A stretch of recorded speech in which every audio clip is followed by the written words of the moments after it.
이 시간 저희들에게 주시는 하나님의 말씀은 구약 성경에 있는 전도서 1장 9절에서 11절 말씀까지 보도록 하겠습니다. 전도서 1장 9절에서 11절 말씀까지 저희들이 보도록 하겠습니다. 제가 봉독하도록 하겠습니다. 이미 있던 것이 후에 다시 있겠고 이미 한 일을 후에 다시 할지라. 해 아래는 새 것이 없나니 무엇을 가리켜 이르기를 보라 이것이 새 것이라 할 것이 있으리라. 우리가 있기 오래전 세대들에 또 이미 있었느니라. 이전 세대들이 기억됨이 없으니 장래 세대도 그 후 세대들과 함께 기억됨이 없으리라. 아멘. 오늘 말씀을 이렇게 보면, 오늘 앞부분에 보면 오늘 전도자는 2절을 통해서 우리에게 헛되고 헛되며 헛되고 헛되니 모든 것이 헛되도다 라고 얘기를 합니다. 전도서를 기록한 사람은 솔로몬입니다. 솔로몬은 어떻게 보면 인간이 누릴 수 있는 모든 것을 다 가졌던 사람이고 누렸던 사람입니다. 오죽하면 성경에 기록되기를 전무후무한 복을 받은 사람으로 기록이 되었습니다.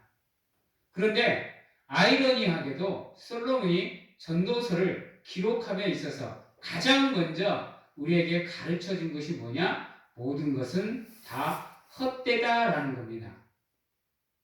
우리가 가지고 싶어 했던 것들, 또 우리가 가지려고 하는 것들, 그 모든 것이 다 헛되다라는 겁니다.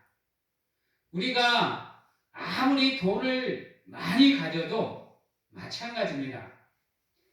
우리가 일평생을 통해서 아둥바둥 돈을 수십억, 수백억, 수천억을 모은들 뭐합니까? 갈 때는 단 1푼도 들고 가지 못하는데요. 차고 넘치면 뭐 할 거예요? 우리 삼성그룹의 회장인 이건희 회장이 재산이 40조 가까이 됩니다. 그런데 어때요? 죽을 때 그 40조를 다 가지고 갔나요? 아니, 몇십만 원, 몇백만 원이라도 들고 가든가요? 결국은 올 때가 아무것도 없었던 것처럼 갈 때도 아무것도 없이 가야 되는 게 우리 인생인 겁니다. 그러니 아무리 많은 것을 가져도 쓸모가 없다라는 거예요. 그런데 우리는 어때요? 그러한 것들을 가지기 위해서 아둥바둥 살아가잖아요. 이 전도서의 의미는 무엇이냐면요. 세상의 것은 다 무의미하다라는 것을 우리에게 말하고요. 하나님 밖에 있는 것, 하나님을 벗어나 있는 것은 다 험한됨을 우리에게 말해주고 있는 겁니다. 물질이 많아도 하나님 안에서 많아야 됩니다. 그리고 그것을 어떻게 쓰느냐에 따라서 그 물질에 가치가 있느냐, 그 물질이 무가치해지느냐가 결정이 되는 겁니다. 불쌍한 사람들을 위해서 기부하고 돕는데 쓴다고 한다면 그 물질은 참 가치가 있을 거예요. 그런데 나만을 위해서 그것을 쓴다고 한다면 그 가치는 나 외에 다른 가치를 가질 수가 없는 겁니다. 그러므로 하나님의 은혜 안에서 우리가 부유함을 누리되 그 부유함으로 하나님의 복음을 위해서 하나님의 사랑을 전하는 일에 그들에게 하나님의 영광을 드러내는 일에 사용할 수 있다고 한다면 우리가 아둥바둥 해서 모으는 그 물질의 가치가 있겠죠. 사랑하는 성도 여러분, 다시 한번 말씀을 드리지만 인생의 모든 것을 누렸던 솔로몬은 그 모든 것이 다 헛되다라고 얘기를 합니다. 그 잠언은 우리에게 가장 가치 있는 일이 무엇이냐고 하면 여호와를 경외하는 것, 이것이 가장 가치 있다라고 우리에게 말해주고 있습니다. 그러므로 우리 사랑하는 성도님들께서는 누가 뭐라 그래도 먼저 하나님께 드리고 그리고 난 다음 여러분 것을 누린다고 한다면 여러분들의 삶의 전반을 통해서 그 모든 것이 하나님의 은혜 안에 복 될 수 있을 겁니다. 그런데 우리 것을 위해서 그냥 우리의 모든 것을 다 허비해 버린다고 한다면 결국에는 아무것도 가지고 갈 수가 없습니다. 그러나 우리가 하나님을 위해서 우리의 것을 하나님께 드리면 하나님께서는 우리를 하나님의 은혜 안에서 하나님의 나라로 하나님께서 직접 인도해 주는 복이 우리에게 있습니다. 그러므로 우리의 삶에는 양갈래란 있을 수가 없습니다. 왜요? 하나님의 은혜 안에서 세상의 것을 누려야 되지, 하나님은 뒷전이고 세상의 것을 누리는 게 우리의 삶의 전부가 된다고 한다면 여러분은 멀지 않은 시일 내에 하나님 앞에서 땅을 치며 후회할 일을 여러분들 스스로가 만들어가고 계신다라는 겁니다. 그러므로 여러분 가장 먼저 하나님께 먼저 드릴 수 있는 여러분들이 되셔야 돼요. 여러분들의 시간을, 여러분들의 물질을, 그리고 여러분들의 삶을, 믿음을 하나님께 먼저 드리는 가운데 그분이 원하는 일들을 여러분들이 할 수만 있다면 여러분들의 삶은 하나님의 복으로 넘치고 또 넘쳐서 세상으로 여러분들이 하나님의 사람임을 여러분들이 보여주지 않아도 보여지게 되는 놀라운 삶을 살게 될 것입니다. 오늘 말씀에 보면 해 아래 모든 것은 다 새로운 것이 없다라고 얘기를 합니다. 여기서 해 아래라는 것은 무엇을 의미하느냐? 하늘 아래를 얘기합니다. 다시 말해서 세상을 얘기하는 거예요. 그러면 왜 세상의 것이 새로운 것이 없을까요? 가만히 한번 세상에서 들려오는 소식들을 한번 보십시오. 새로운 것이 발견됐다 그럽니다. 그래서 새로운 행성이 발견되고 새로운 생물이 발견되고 새로운 이론들이 발견되고 그래서 우리가 모르던 사이에 새로운 것들이 참 많이 생겨나서 우리의 삶이 자꾸 변해가거든요. 근데 오늘 말씀에 보면 해 아래 새로운 것이 없다라고 얘기를 합니다. 왜 그럴까요?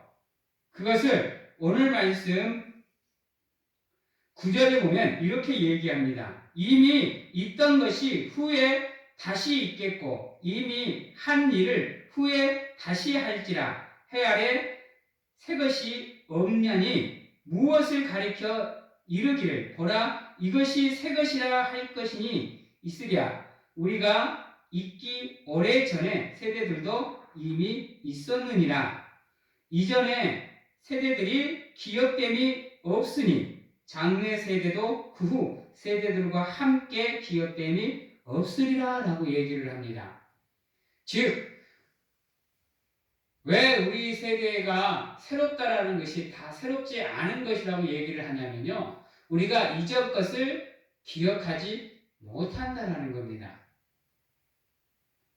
그러기에 우리 이 시대에 발견되는 것들이 다 새롭게 느껴지는 거예요. 그러나 성경은 분명하게 그것들도 과거에는 다 있었다라는 겁니다. 여러분들 갈릴레오가 주장을 했던 지동설 여러분들 이거 성경에 기록되어 있습니다. 그것도 기원 전에요.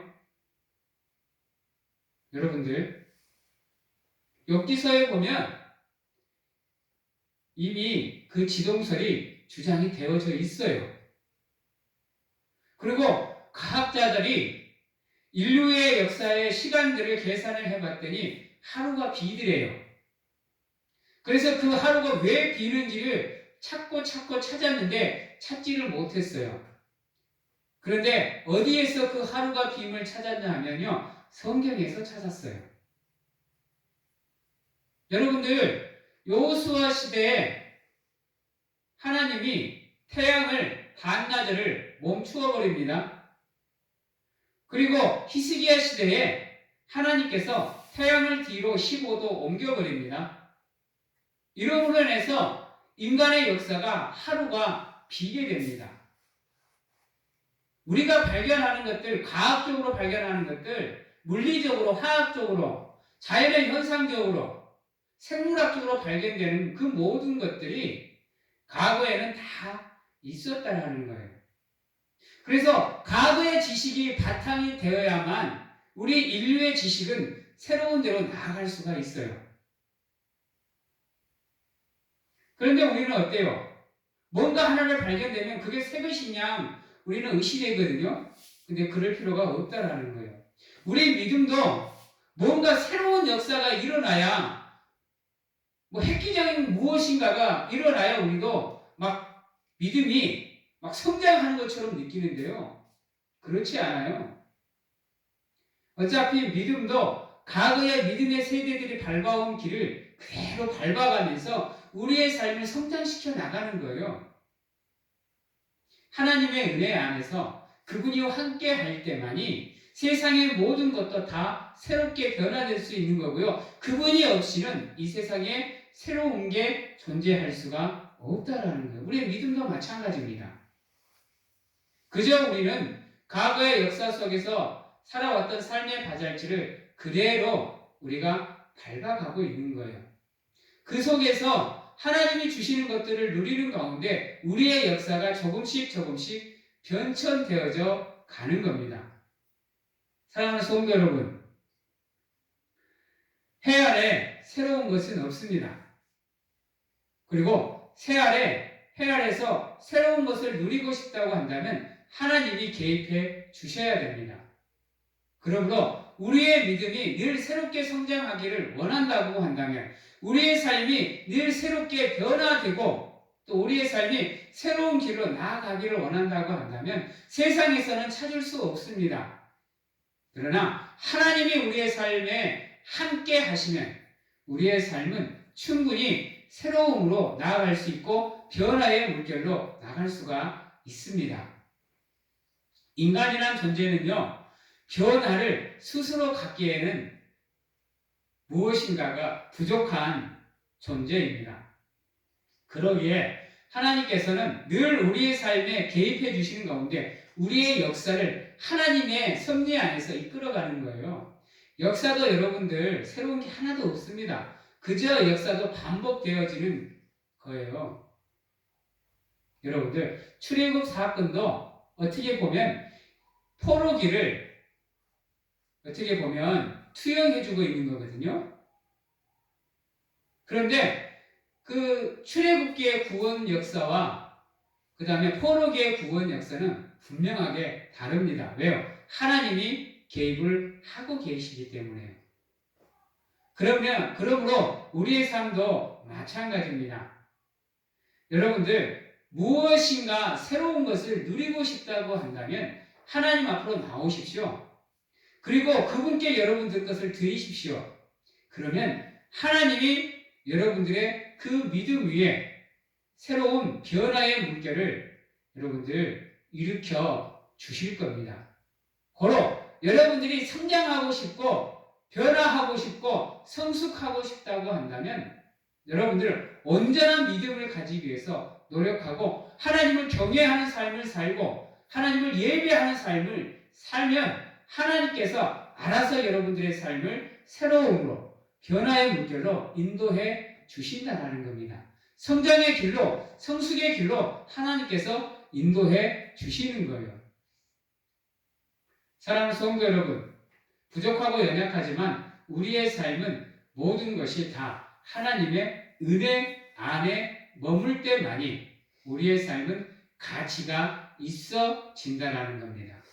즉 인간의 삶이 가치스럽고 의미 있고 이루고 싶다고 한다면 하나님 안에 머물기 위해서 노력하는 우리 사랑하는 성도님들이 되셔야 돼요. 그리고 여러분들 우리의 삶은 하나님이 계시는 곳으로 나아가는 것이 우리의 인생의 목적입니다. 처음에 하나님께서 인간을 창조하실 때도 마찬가지였어요. 또한 우리가 소망을 갖고 살아가고 싶다고 한다면 세상에는 우리가 살아갈 소망이 없습니다. 왜요? 세상은 우리가 편안하게 살아가라고 가만히 내두는 것이 아니기 때문이에요. 그것의 주인은 사탄입니다. 그들은 어떻게든지 인간의 소망을 뺏어버리고 인간이 절망 가운데 머물기를 원하는 것. 인간이 악에 머무르고 죄악 가운데 머무는 가운데 절망의 늪으로 빠지기를 원하는 것이 사탄이에요. 그런 사탄이 지배하는 세상에 소망이란 있을 수가 없습니다. 그러기에 우리 사랑하는 성도님들만큼은 예수 그리스도의 부활의 소망을 가지시고 천국 소망을 가지시고 여러분들의 삶을 통해서 어떻게든지 하나님이 원하시는 믿음을 가지기 위해서 노력하시는 가운데 그분 앞으로 나와서 그분께 영광을 돌리는 삶을 살기 위해서 노력을 한다고 한다면 하나님께서 새로운 바람으로 여러분들에게 소망의 길을 열어주실 겁니다. 아멘. 믿음의 길을 열어주실 거예요. 아멘. 그러면 여러분들의 삶이 헛될 수가 없습니다. 좀 아이러니하지만요, 솔로몬이 이 모든 것을 헛되게 돌릴 수 있었던 이유는 뭐냐면 그가 인생의 마지막에 화문역에 하나님을 떠나 죄악들의 가운데 머물면서 그 모든 것을 다 잃어버림으로 그는 그 모든 것이 다 헛되다라고 이야기를 하고 있습니다. 솔로몬으로 인해서 여러분들 안타깝지만 이스라엘이 두 갈래로 갈라집니다. 남유다와 북이스라엘로. 왜 하나님께서 축복을 해 주었던 솔로몬 때 안타깝게도 이스라엘이 분열이 되어버리느냐? 인간은요, 자기가 무엇인가를 가지고 그것을 자기가 무엇인가를 할 수 있다라고 생각하게 되면요, 그때부터는 자신도 모르는 사이에 욕심에 빠지게 되고요, 야망을 갖게 되고 교만에 빠지게 되어 있어요. 그러다 보면 자신도 모르는 사이에 하나님을 떠나는 삶을 살아가요. 그리고는 자신이 하는 것이 하나님의 뜻인 양 포장하고 살아가는 위선적인 삶의 모습을 가지게 되거든요.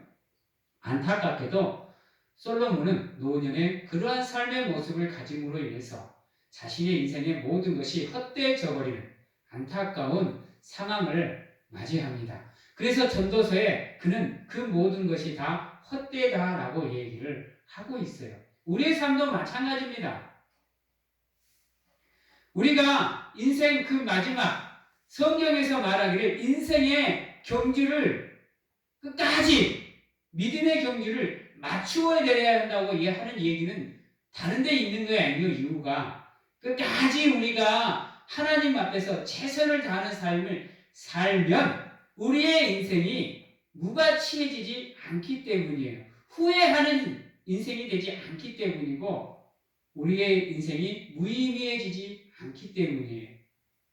우리의 인생이 가치가 있어지려고 한다면 우리가 매 순간순간 하나님과 함께하는 가운데 우리의 인생이 끝나는 그 순간에도 우리가 하나님의 은혜 안에 머무는 가운데 우리 앞에 놓여진 믿음의 경주를 끝까지 완주했을 때 좌로나 우로나 치우치지 않고 하나님만 바라보고 우리가 끝까지 믿음의 경주를 완수했을 때 우리가 하나님의 은혜의 자리로 들어갈 수가 있는 겁니다. 여러분들, 아이러니하게도 우리 그리스도인들이 잘못 갖고 있는 생각 중에 하나가 무엇이냐면요, 예수님을 믿으면 그걸로 끝인 줄 알아요. 그래서 이후의 삶은 그냥 자기 뜻대로 살아요. 자기 마음대로 살고요. 그래놓고 하나님이 자기와 함께 해주기를 바라요. 그러나요, 예수 그리스도를 믿는 믿음의 모습 속에서 우리는 끝까지 하나님만 바라보고 가는 삶을 사는 가운데 끊임없이 우리가 하나님의 은혜를 갈구해야 되지, 그냥 믿었다고 해서 모든 게 끝나는 게 아니에요. 우리의 믿음은요, 성화의 과정으로 나가는 여정이에요.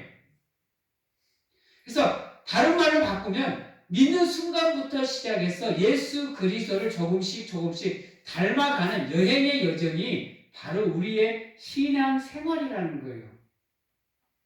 그러니까 우리는 끊임없이 노력을 해야 되는 거예요. 그러기 위해서는 우리의 인생이 온전히 하나님의 은혜 안에서 늘 새롭게 변화되기 위해서 예수 그리스도의 보혈로 옷을 입어야 되는 거예요.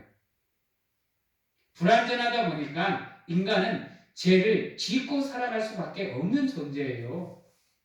그럴 때면 하나님 앞에 나와서 기도하는 가운데 그리스도의 보혈로 회개의 눈물을 흘리는 가운데 깨끗하게 사함을 받고 다시금 우리의 삶을 출발해야 되는 거예요. 사랑하는 성도 여러분, 하나님께서는요, 우리가 끊임없이 하나님을 갈망하고 갈급함으로 하나님을 간절하게 원하는 삶을 살기를 원하십니다. 그러기 위해서 때로는 우리의 삶의 모든 것을 무가치하게 만들어버릴 수도 있어요. 우리의 인생이 무의미하게 만들어버릴 수도 있어요. 하지만 우리가 어떻게든지 하나님을 위해서 살아가기 위해서 노력하면요, 우리가 죄악 가운데 있을지라도 하나님께서는 찾아오셔서 우리의 삶이 다시금 새로워질 수 있도록 하나님께서 도와주시는 겁니다. 해 아래 우리의 삶이 새로워지기 위해서는 방법은 딱 한 가지입니다. 바로 하나님의 은혜 안에 머무는 것. 예수 그리스도로 믿음으로 우리의 삶을 무장하는 것. 그래서 좌로나 우로나 치우치지 않고 죄는 형체라도 그림자라도 버리고 하나님께로 나아가기 위해서 노력하는 것. 이것만이 우리가 우리의 삶이 늘 새롭게 변화의 물결을 우리가 가질 수 있는 길이고 방법인 겁니다. 여러분, 사랑하는 성도 여러분, 조금 더 여러분들의 삶을 하나님 앞에 드리기 위해서 노력해 주십시오. 그러기 위해서 하나님을 예배하는 자리를 더 사모해 주십시오. 하나님께 기도하는 자리를 더 사모해 주십시오. 하나님을 찬양하고 하나님을 경외하며 하나님께 헌신하고 하나님께 감사하는 일에 더 열심을 가지시고 더 열정을 가져주시면 여러분들의 삶은 늘 하나님의 복으로 채워지시는 가운데 여러분들의 삶이 가치가 있어질 것이고 의미가 있어질 것입니다. 그리고 헛된 것이 아닌 정말로 하나님이 기뻐하는 은혜의 삶을 여러분들이 살아가실 수가 있을 겁니다. 그런 삶의 모습을 가지고 하나님의 은혜의 자리로 나올 수 있는 복된 여러분들의 삶이 되시기를 주님의 이름으로 축원합니다. 아멘.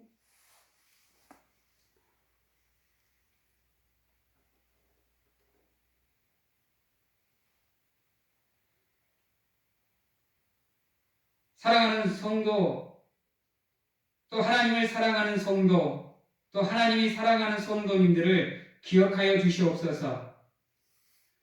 그들이 온전히 하나님만을 바라보게 하시고 그들이 온전히 하나님만을 사랑하게 하시고 그들이 온전히 하나님 안에 머물 수 있는 은혜를 베풀어 주시옵소서. 그래서 하나님의 사람으로서 부끄럽지 않는 삶을 사는 가운데 자신의 삶을 통해서 하나님께 영광을 돌리는 귀한 하나님의 성도님들이 다 될 수 있도록 주님 축복하여 주시옵소서. 지금은 우리를 죄에서 구원하시기 위해 이 땅에 오신 예수 그리스도의 은혜와 세상 끝날까지 저희들을 안아주시고 품어주시는 하나님 아버지의 사랑하심과 세상 어느 곳에 가서 무엇을 하든지 간에 저희들을 지키시고 보호하시는 성령님의 교통하심이 오늘 이 자리에서 온전히 하나님이 우리에게 원하시는 것이 무엇인지를 찾고 알고 깨닫기를 확신하고 결단하는 귀한 하나님의 성도님들 머리 위에와 가정과 직장과 자녀와 건강 위에 지금부터 영원토록 함께 하시기를 축원하옵나이다.